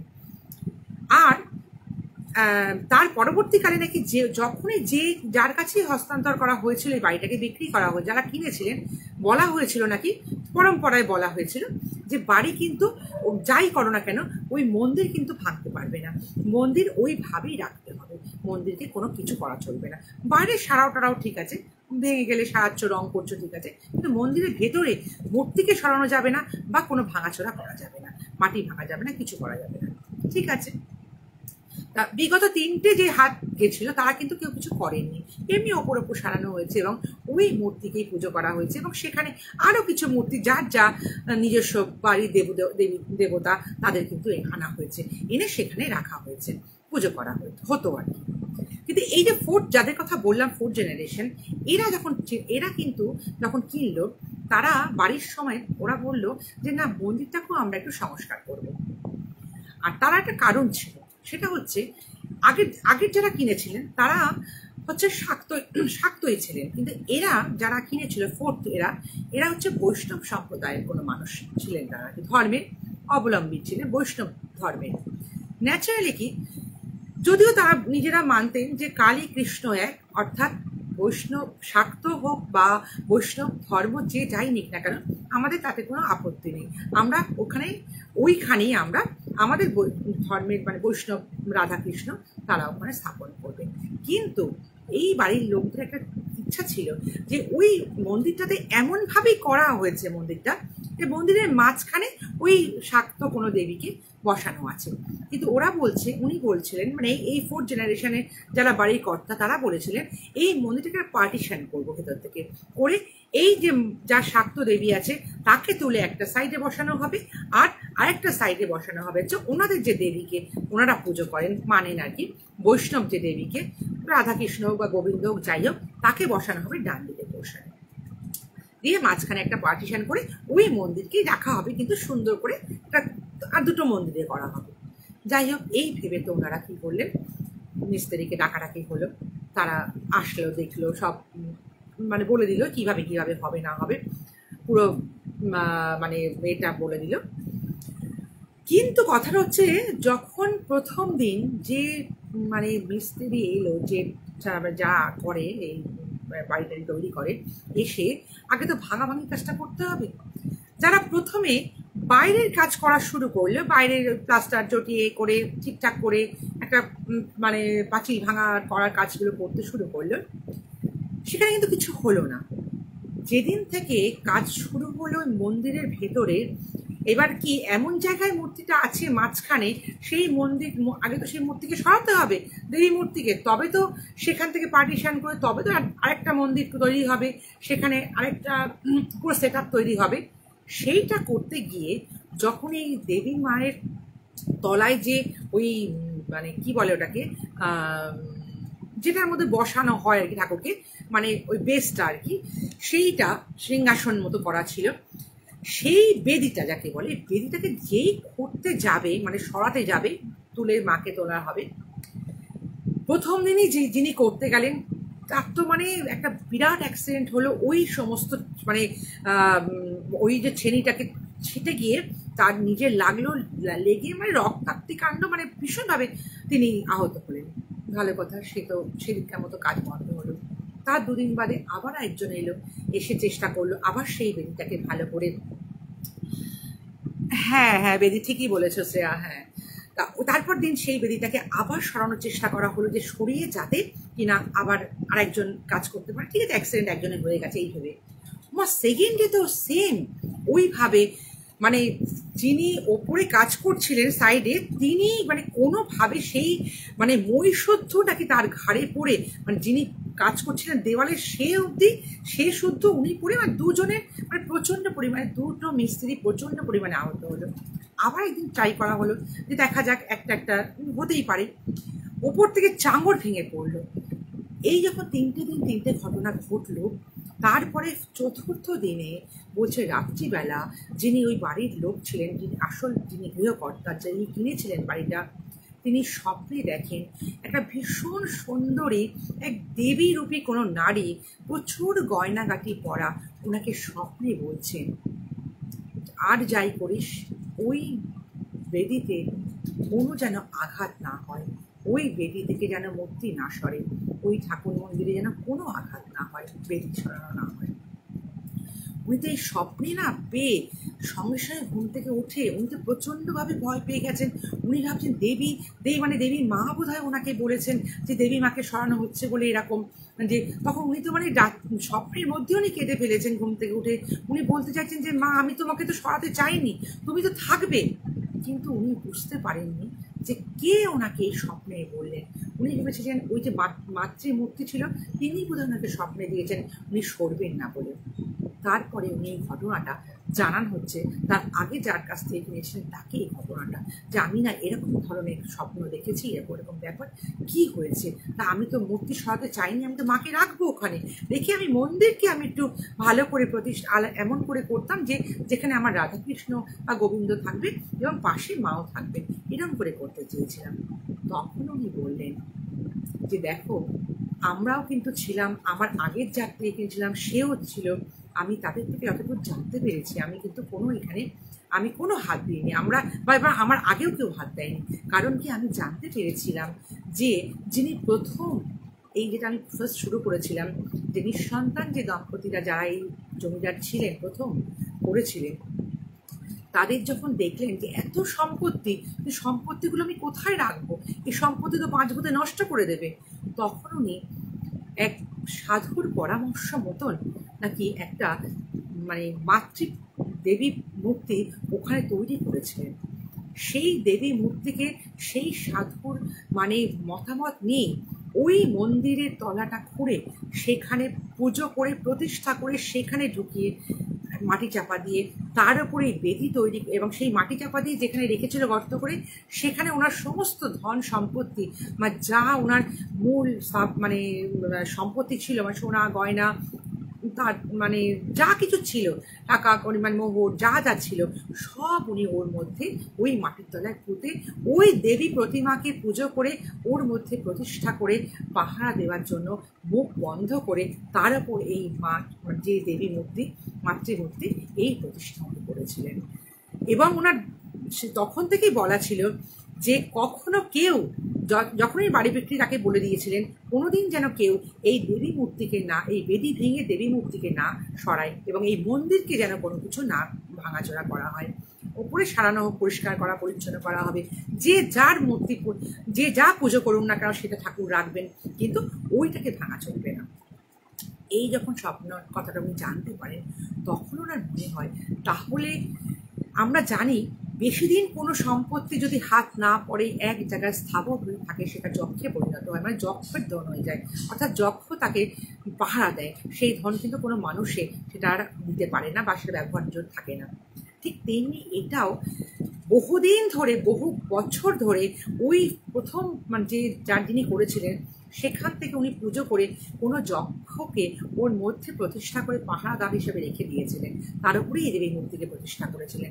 তার জন্য আজ পর্যন্ত কিন্তু সেইখানে হাত না পড়লে তিনি কিচ্ছু করেননি, যখনই হাতটা পড়েছে তখনই কিন্তু উনি স্বপ্নে দিয়ে জানিয়ে দিয়েছিলেন, অর্থাৎ ইনি ভেবেছিলেন বোধহয় মাই বোধহয় ওনাকে স্বপ্ন দিয়েছে যে আমাকে সরাস না, কিন্তু উনি যখন জানতে পারলেন ঘটনাটা, তখন উনি বুঝলেন তাহলে কি কোনো যক্ষ বা যক্ষিণী আমাকে এই স্বপ্নটা দিয়েছিলেন।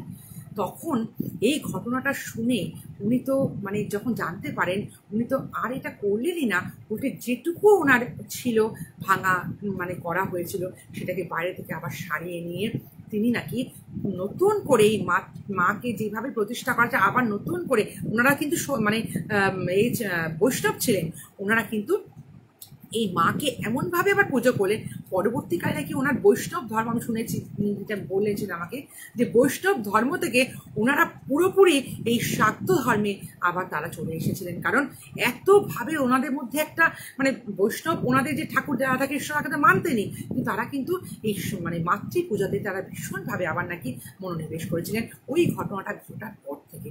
মানে এই যক্ষের ধন যেটা বলে, তার মানে প্রমাণ পাওয়া গেল যে ওই যে ধনটাকে ওই ফার্স্ট যার যিনি জমিদার ছিলেন তিনি করেছিলেন, পুজো করে কোনো একটা দেবীকে দিয়ে পাহারাদার রেখেছিলেন, সেই ধন কিন্তু আছে।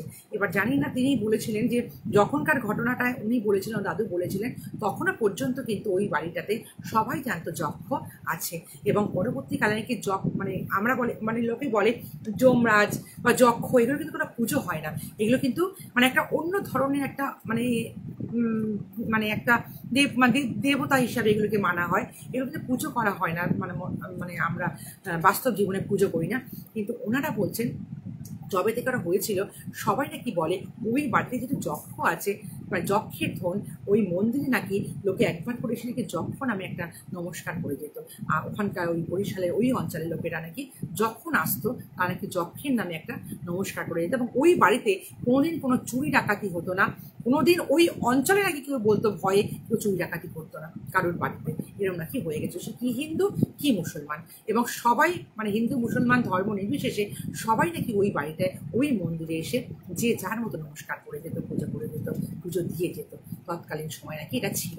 এখন চার পরবর্তীকালে তো এত বছর এখন তো আর সেটা বলতে পারবো না, কিন্তু যিনি ঘটনাটা বলেছেন তৎকালীন সময় নাকি এটা ছিল। তাই যক্ষ বা যক্ষিণীর যে ঘটনাটা আমি মানে আগে আমি কোনোদিন শুনিনি, এখনই আমি মানে জানলাম এবারে আমাকে যিনি বলেছেন, সেই জন্য আজকে আমি বলেছিলাম যে এই ঘটনাটা আমি বলবো। আজকে আমি অদ্ভুত অদ্ভুত সব ঘটনাগুলো বললাম। দারুণ মানে এই বলছে, শ্রেয়া বলেছে দারুণ লেগেছে ইনসিডেন্টগুলো। সত্যি কথা শ্রেয়া, আজকে আমার ইনসিডেন্টগুলো যা লেগেছে না, অদ্ভুত লেগেছে, যার জন্য আমি আজকে আমার নোটিফিকেশানে দিয়েই দিয়েছিলাম যে আমি এই ঘটনাগুলো বলবো। আচ্ছা চন্দ্রিমা তো ঘটনাগুলো আমি বলেছি। চন্দ্রিমা বলছে প্রথম ঘটনাটা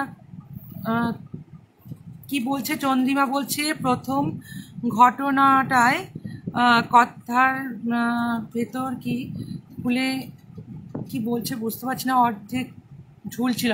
ও আচ্ছা আচ্ছা, ও বোতামটা খুলে কি বলছে চন্দ্রিমা, তোমার এটা আমি ঠিক বুঝতে পারছি না, তুমি কি বলছো ব্যাপারটা আমি ঠিক বুঝতে পারছি না।